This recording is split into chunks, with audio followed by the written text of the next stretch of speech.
All right, so now we're gonna go through the main sweep, what I call the ball and chain sweep, and this is gonna be the core of the whole instructional. Of course, we're gonna be doing other things, but this is what I'm always looking for. I'm always trying to get back to this. And if I engage somebody in the De La Riva and they just kind of sit there like a deer in the headlights, I'm gonna go for this right away. And if they start moving around, but they don't do what they need to do to stop me from doing that, I'm gonna get there. If they do something that's gonna stop me from getting there, I'm gonna address it and try to go back to there. I'm always looking to set this up no matter what. This is the core sweep for me, for De La Riva. And what it is this. I call it the ball and chain sweep. There's a lot of names for in jiu-jitsu. Some techniques don't have names. Some techniques have like 5 or 6 different names. This is just what I use in my personal notes to so I can remember it in kind of my own shorthand. So you can use that name, the ball and chain, or you can make up your own name, whatever you want to do. You can call it the Stefan sweep if you want to. Doesn't matter.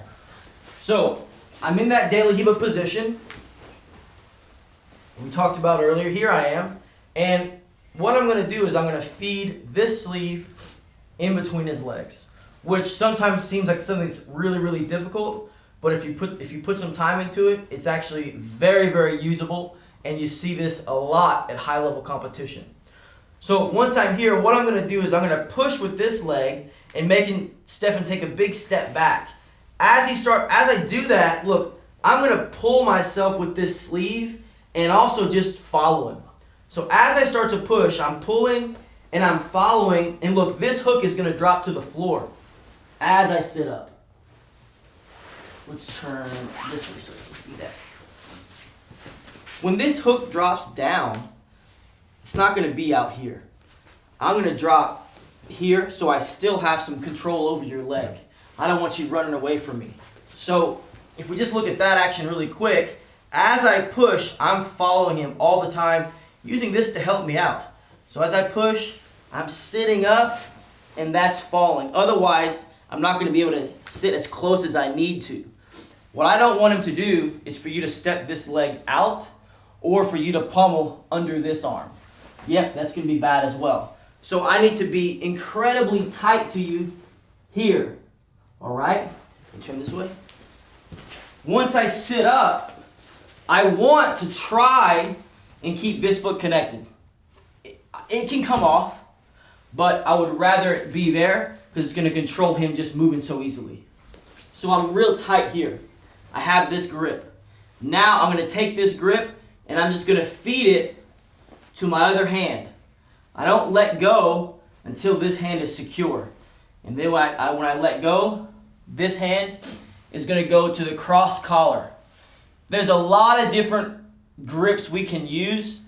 I can go here, I can go here, I can go over his shoulder.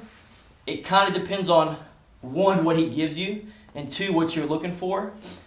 I generally will go here. I think it's an easy grip to get, and I'm controlling both of his shoulders. So this grip is going to kind of control this shoulder, and then this one is going to control the other. Okay, so there's a debate on what's the best. For me, this is the best. Okay, once I get the guy here, I'm going to pull the collar down, and I'm pulling his sleeve in between his legs, and I'm kicking his leg out. You got to be a little careful, particularly with your training partners. He's going to fall hard either on his shoulder or on his face. So you got to be a little bit respectful to your training partners. So as I do all those actions, he's going to fall down, bam. And now all I need to do is correct my position. My foot's on the ground, my elbow's on the ground, I have my grips. I'm just going to sit up and be right here. One thing I really want to emphasize, and we'll see this throughout the project, is that once I get my grips, I don't want to let go unless I absolutely have to. Once I get those grips, I want to follow my partner or my enemy. I want to follow him around until I can sweep him, I can submit him, And if I sweep him, I want to continue and I want to pass. If I submit him, of course, the match is over. But once I get those grips, if that initial sweep doesn't work, I'm not going to let go and just start over with something else. I'm going to use those grips to try to set up a different sweep. So it's all about getting those grips and then just making him make a mistake, or getting so much depth in the position, so much skill in this position, that no matter what he does, even if it's the right thing, my experience, my knowledge of the position is going to overwhelm him, and I'm still going to be able to get something, whether it's that initial sweep we just did or it's one we're going to get into later. Okay, so let's take a look again. I really can't emphasize enough how important it is to follow your partner up. It's not like this. I'm going to stretch the guy really hard, and then now I'm going to try to sit up. That's just an ab exercise, and it's a lot easier for you to stop. If I just stretch you away, and then I try to sit up, you can just put your hand, bam, like that. Okay, palm heel strike. He's going to take me out there. Okay? 5-point palm exploding heart technique. Exactly. Luckily, that was only 1 point, so you got to make 4 before I die. And I'm going to trust that you don't do that. But if I push and I follow you, so if I move this foot an inch, I would have to move an inch. If I moved it all the way back, I got to sit all the way up. So it's a very smooth action. It's going to take some practice, but with repetition, it's going to become very comfortable. So when I'm here, I'm going to stretch. Okay, this hand stays, this leg drops. I'm always going to pull with this sleeve, and I'm going to hug his leg. Boom. So I'm really tight, changing that sleeve off. Okay, the grip that I use is what I call a spider guard grip. So I'm going to just turn his sleeve inside out, pass it over. I'm not going to throw it. I'm not going to reach for the collar before I get that grip. I'm going to make sure that that grip is secure, and then I'm going to go to the collar, and now I'm going to pull him down. I'm going to pull his arm through his legs, and I'm pushing his leg out so he doesn't have a lot of base. Boom. He falls. I step up, and I'm ready to continue here. This is, I would say, one of the best examples of a principle I call the table principle. I tell my students this sometimes, and sometimes they laugh and sometimes they don't laugh. But have you ever tried to trip a friend of yours as a joke? Sure. Sure, you try to trip him. It's kind of easy. He's walking on 2 legs. You take one of them out. He doesn't have anywhere to go. He falls down. Now, have you ever tried to trip your dog? 4 legs. Okay, I've tried to do this. I don't know why. I'm not sadistic. I don't. I love my dog, but sometimes I'll try to do some judo or some jiu-jitsu on my dog, and I'll try to trip him. He never falls down, okay? Because he's got 4 legs. If you take one away, it's a lot harder to make him fall. However, I figured this out, okay? He will fall if you push him in the specific direction that you take away the leg that he has. Okay, and I really didn't learn this by tripping my dog. I learned this a long time ago in this table principle.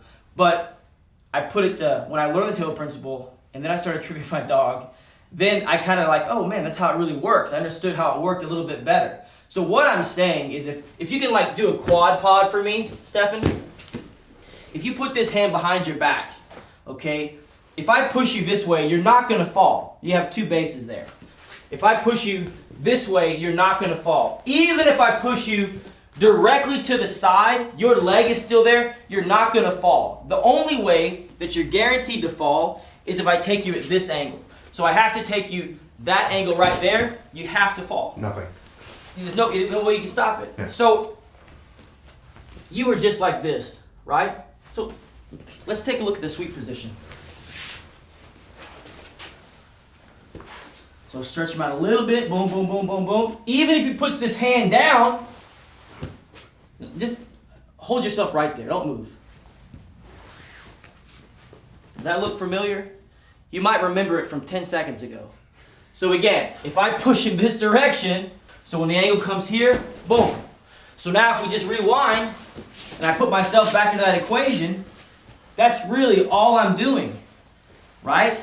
I'm basically taking him over that shoulder. So when I stretch him out and I pull and I knock him down, he has to fall. There's no way for him to keep his balance. So that's really the whole idea behind this sweep is that table principle. And I think it's important to understand the direction that you're going to sweep somebody. A lot of times people will set these grips up, but then they're putting pressure in the wrong angle, and the guy's never going to fall down. And they don't figure out why it doesn't work. You got to make sure if you chop off one of the guy's arms, you got to push him in that direction. Otherwise, he's going to use his other arm or his other legs to base.